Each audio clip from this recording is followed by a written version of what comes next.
The Taliban's growing grip over Afghanistan's policies has generated a wave of fear and uncertainty across the country.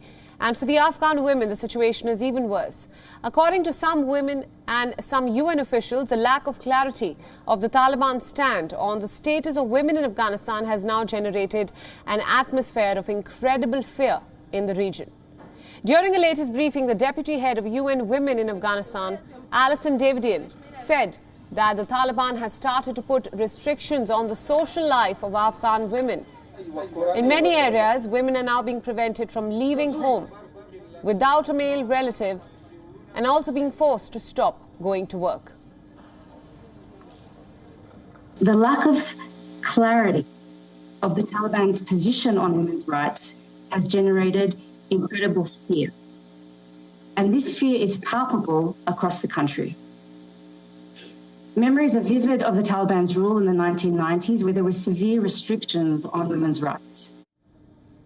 The Islamist group, which seized power last month, announced a new government on Tuesday that does not include any women. Dozens of women took to the streets of Kabul this week to demand government representation. Taliban has imposed a new dress code and gender segregation for women at private universities and colleges in Afghanistan for now. According to reports, female students, teachers and staff must wear the niqab and the burqa in order to get access inside educational institutions.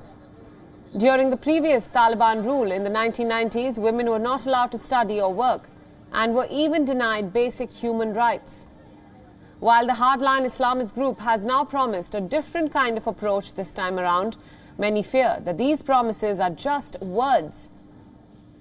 The Taliban leaders have vowed this time around to respect women's rights in accordance with the Sharia law or the Islamic law.